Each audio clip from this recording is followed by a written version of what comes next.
এত বড় সমাবেশ হয়ে গেল, আমরা কি কোথাও চাঁদা তুলতে বলছি? কাউকে বলি নাই। আমরা নিজেরাও কারো কাছে চাঁদা চাই।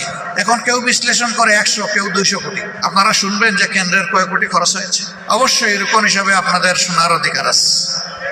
এরকম একটা সমাবেশ হলে 200 কোটি টাকা তো হিসাব করতে হবে। এখানে যদি আমরা ওই সমাবেশে বসতাম, বলতাম যে বিভিন্ন জায়গায় বাক্স রাখা আছে, যে যা পারেন দিয়ে যান, আমার ধারণা বাক্সগুলা সংকুলান হতো না। বড় বড় ব্যবসায়ীরা আমাদের কাছে টাকার বস্তা নিয়ে এসেছে 5 তারিখের পরে, যারা এতদিন কেউ আমাদের নাম সহ্য করতে পারতো না, কেউ ওপেন প্লেসে গালিগালাজ করেছে, কেউ স্বৈরাচারকে সরাসরি সহযোগিতা করেছে, তারাও কেউ কেউ এসেছে, বিভিন্ন কায়দায় এসেছে। কিন্তু আমরা ওইদিকে ফিরে তাকাইনি ভাই।